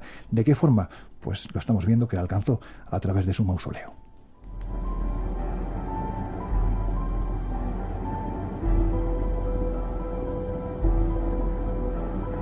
Hay muchos datos apasionantes. Creo que tenemos que ir a hacer el programa desde allí. Desde luego que sí. 30 años llevan excavando ya y todavía no han encontrado... Aquí dice 8.000 soldados. ¿Han encontrado 8.000 soldados hasta ahora? 8.000 figuras de terracota. Se han encontrado algunas más. Lo que pasa es que evidentemente el estado de deterioro pues todavía es lo suficientemente avanzado como para que no se establezca una cifra un poco mayor, que seguramente lo es. Pero no solo esto. Estamos hablando de que hay cuadrigas, estamos hablando de que hay caballos, estamos hablando de que hay arqueros que además están en posición de ataque. Concretamente en la fosa número 3 se encuentran 70 figuras de arqueros en posición de ataque en un sistema de trampa que era perfecto. Es decir, estaba hecho para que si algún ladrón, algún furtivo entrara en esa tumba, inmediatamente esos arqueros fantasma, esos arqueros de terracota, dispararan su arma al punto de que aquel que estuviera delante no le quedaría más remedio que morirse. Por lo tanto, estaba perfectamente estructurado para que nadie saqueara la tumba y para que este ejército defendiera a quien tenía que defender, en este caso su emperador. Ya. ¿Y estaban todos recubiertos de arena? ¿Lo han tenido que excavar o ya lo han tenido que excavar? Hay partes que, bueno, estaban más huecas que otras, pero sí ha sido una labor de excavación bastante importante. Increíble. ¿Qué queda por encontrar? Pues queda lo más importante, Miguel. Queda, pues fíjate lo que se ha encontrado y casi sería un atrevimiento, ¿no? Decir que queda lo más importante. Pero es que es así. Qin Shi Huangdi, la historia nos dice que el hombre fallece buscando las islas que se encuentran en el occidente de China, las islas donde se encuentran, según cuentan las tradiciones, las fuentes de la eterna juventud, que es lo que él iba buscando, sobrevivir, la eternidad. Y buscando la eternidad fallece. Pues bien, se encuentra en ese instante a 60 días de travesía hasta la capital de Xianjiang. Pues bien, su chambelán, su canciller, Li Shi, decide en ese instante que si se entera la soldadesca de que el emperador ha fallecido, inmediatamente volverán al mismo periodo de guerras, habrá una serie de trifulcas que acabarán con el estado que ha creado. ¿Y qué es lo que hace? Es tan listo que este hombre, en el carromato, sabiendo del carácter tan extremo del emperador, que no se relacionaba prácticamente con nadie, que siempre que hablaba lo hacía en voz bajita, se mete en su carromato cada día, departe con él, pega gritos para que piense la soldadesca que está pues poco menos que enfrentándose, y fíjate tamás lo que hace. En el carro delante coloca pues una gran cantidad de peces, y en el de atrás también, de tal forma que el hedor del propio cadáver pasa desapercibido para la soldadesca. Cuando por fin llegan, pues el mausoleo está construido, un mausoleo en el que se emplean 40 años y 700.000 hombres para construirlo. 700.000. Pirámide de Keops, tú bien lo sabes, 20 años, 100.000 personas, 40 años, 700.000. Es una barbaridad. Por lo tanto, aquí lo que sí es el gran descubrimiento, que es lo que está por venir, es precisamente ese sarcófago. Si hay un ejército tan descomunal, es para proteger algo que se encuentra ya debajo y que está localizado. La cuestión y el gran problema que ha habido hasta ahora es que ocupa aproximadamente una superficie de 52 kilómetros cuadrados. ¿Qué significa esto, Miguel? Que para poder acceder a ese sarcófago, con todo lo que las crónicas nos dicen que hay ahí de maravilloso, que es absolutamente brutal, habría que desplazar ni más ni menos que 3 grandes factorías y 11 pueblos.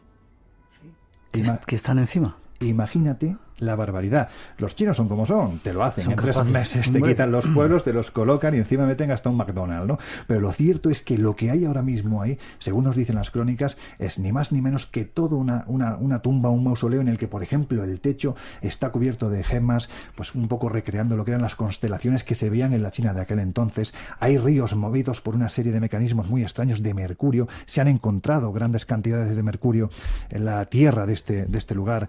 También, por ejemplo, se dice que hay una gran maqueta recreando lo que era la China de ese momento y, por supuesto, lo más importante, la tumba del emperador.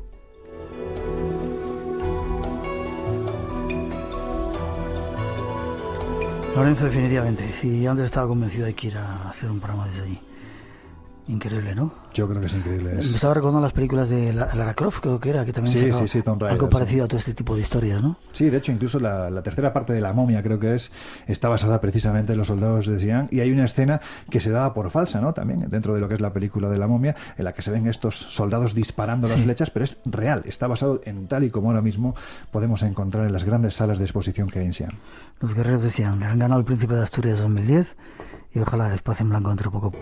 Enigmas, misterio, imaginación. Espacio en Blanco.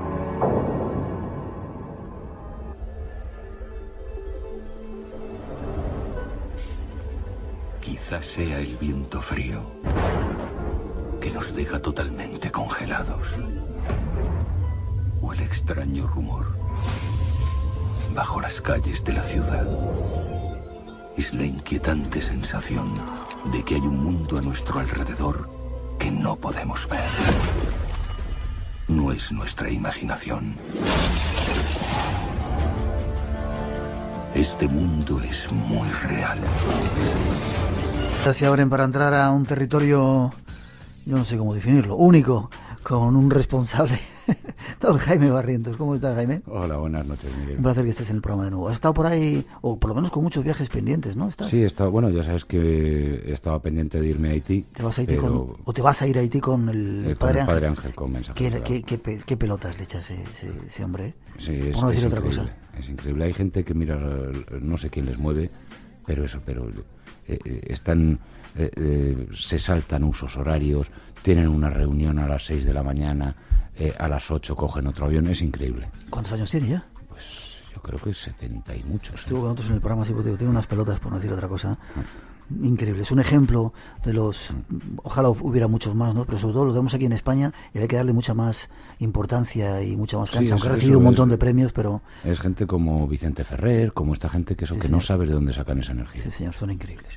Bueno, pues no te has ido todavía, estás con nosotros afortunadamente, pero hoy nos vamos de viaje, ¿no? ¿A dónde nos vamos? Sí, nos vamos a ir a Yemen, al Golfo de Adén. A Yemen, donde están los colegas esos que secuestran barcos y demás. Sí, de eso iba a hablar porque, bueno, hoy vamos un poquito conspiranoicos. Sí, vale, sí. Pues atentos a los que les gustan las conspiraciones. Jaime Barrientos, su sección de asuntos absurdos esta noche nos va a llevar hasta Yemen.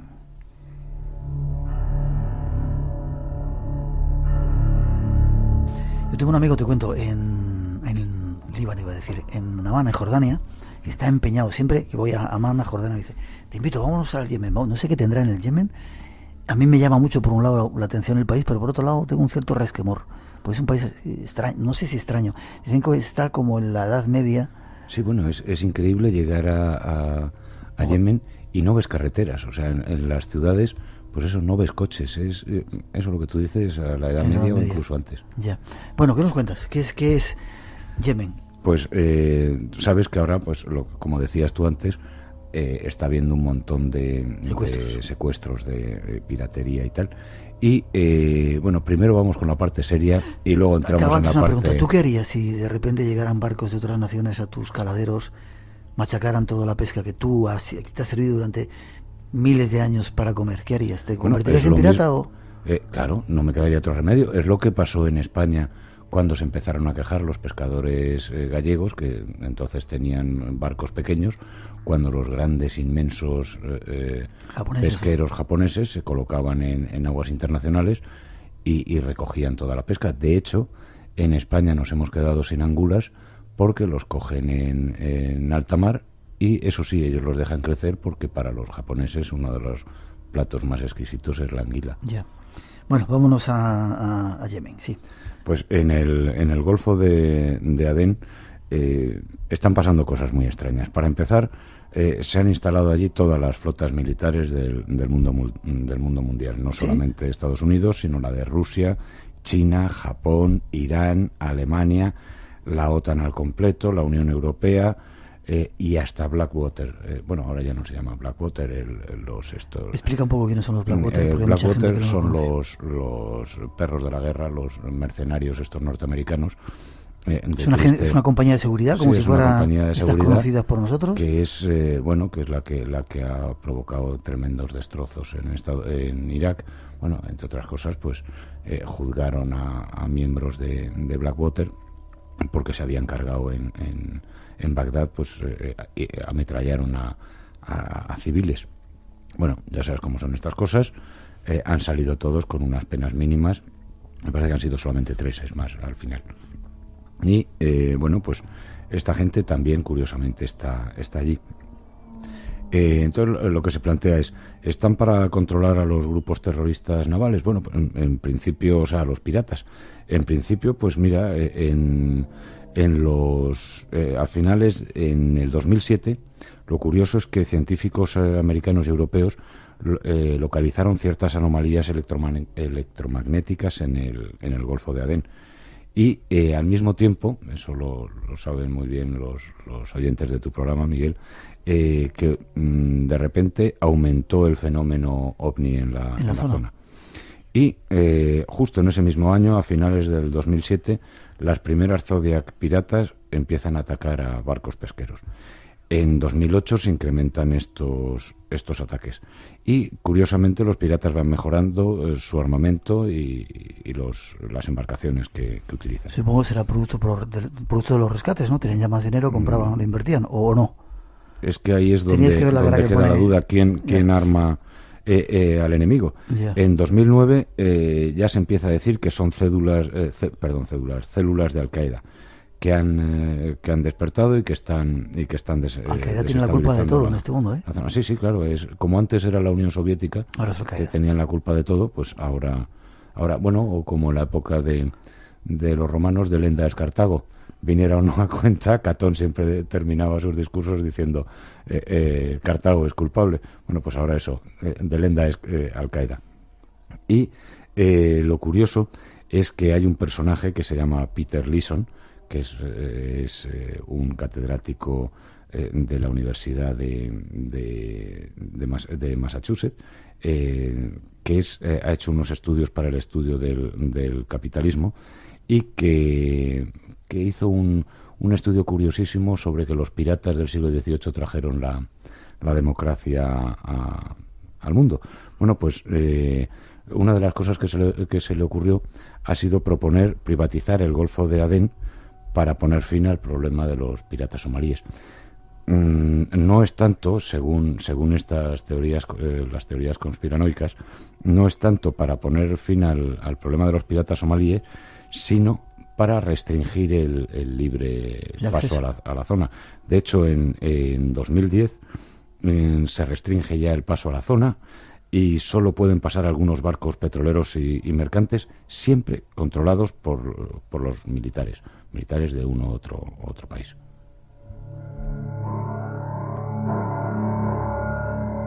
Esa es la salida del Mar Rojo, ¿no?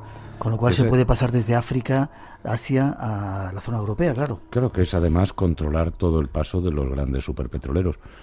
Para mí, haciendo política ficción, o no tanta ficción, quien quiera controlar el petróleo de esa zona tendría que controlar o bien por Egipto, sí, o bien en la otra punta, en el cuerno de África.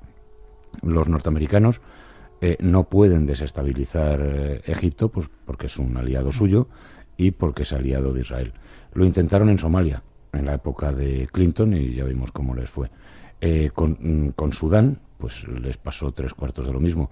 De repente les interesó el problema sudanés, con esa barbaridad de cadáveres y de muertos que ha provocado esa guerra civil, y hasta entonces nunca les había importado la suerte de los cristianos y los animistas sudaneses del sur. Y ahora, si te das cuenta, cada vez se está hablando más de Yemen. Ya. Ahora incluso se habla de que hay que proteger la flora y la fauna de esa zona. Habrá recibido un montón de correos últimamente. Y claro, parece que todo va enfocado hacia la misma historia. Y aquí entra ya, si quieres, Miguel, entramos ya en la conspiranoia y en estas historias, que es que se supone que se ha abierto un vórtice estelar, lo que una puerta estelar, la famosa puerta película de las estrellas, Stargate. Y aquí entra un tal Aaron McCollum, que es un militar norteamericano que estaba implicado, según él, en experimentos de alto secreto, y que pertenece a ese tipo de supersoldados de fuerza, o sea, con capacidades supernormales. Bueno, ¿has visto la película de Los hombres que miraban fijamente a las cabras de George Clooney? Pues va un poquito también por ahí. Y bueno, si quieres, explicamos un poco también lo que es una puerta estelar. Sí. Se supone que es un vórtice de energía electromagnética que abre puertas dimensionales para viajar a través del espacio. Es decir, por ahí podrían entrar los seres alienígenas, los extraterrestres a nuestro planeta, ¿no? Sí, y además parece ser que alienígenas malos. ¿Malos? Sí, pero vamos, de lo peor. Malos, malísimos. ¿Por qué? ¿Los malos? Pues esto, bueno, según McCollum, el militar este... El supersoldado ese. El supersoldado, dice que esta puerta estelar sería para que entraran por ella los Nefilim, de los cuales también habéis hablado en tu programa. Que prometemos seguir hablando porque mucha gente nos pide que hablemos de ellos. Sí, que los Nefilim, si quieres contarlo tú o usted. Pues se supone que son unos seres extraterrestres de tipo serpentoide, o sea, que curiosamente de ellos ya se habla en la antigua Babilonia. De hecho, en el reportaje aquel que escribí en Año Cero sobre Irak, que ya estuvimos hablando en su día, hablamos precisamente de estos Nefilim. Y como eres lector de los profundos de Dagón, de los mitos de Chulú de Lovecraft, ahí también, de alguna manera, Lovecraft avanza la teoría de que hay unos seres reptiles que habitan entre nosotros. Bueno, también habrás leído que hay gente que dice que la familia Bush pertenece a este tipo de reptiles. Lo curioso es que dicen que, según esa teoría que tú aportas esta noche, ¿entrarían a través de ahí? Sí, entrarían a través de ahí, y que habría otros nefilín buenos, porque los hay buenos y malos, como en todas partes, que están intentando que no penetren. Y ahí quizá tenga sentido, bueno, eran los nefilim o Anunnakis, tenga sentido lo que Ronald Reagan dijo el 21 de septiembre de 1987 ante las Naciones Unidas. Bueno, no me sale su acento, pero más o menos lo que dijo es: en nuestra obsesión con los antagonismos del momento, a menudo nos olvidamos cuánto une a los miembros de la humanidad. Tal vez necesitamos una amenaza extraterrestre universal para que nos haga reconocer ese lazo común. Qué enigmáticas palabras, aunque vengan de un actor de cine metido a presidente. Curioso.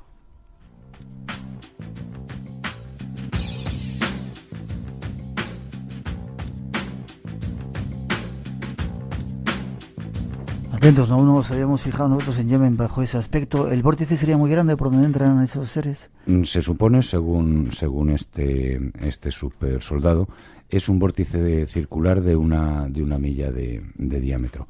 Y se supone que abajo, en el mar, mediante una extraña tecnología también, consistente en unos anillos metálicos, habría un montón de laboratorios secretos para intentar o bien evitar que estos seres malignos entren, o bien para ayudar a los benignos a que... Habrá que avisar a los pescadores gallegos nuestros que están por gallegos y de toda España que están por allí, que tengan cuidado, no se vayan a vaya a venir un nefilín. Les vaya a liar.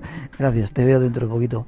Y si te vas a Haití, eso, nuestros respetos y saludos al Padre Ángel. Y te daremos algunas direcciones de amigos que tenemos allí, a ver si siguen estando, ojalá, vivos después de esa catástrofe que han vivido. Gracias. Eso esperamos.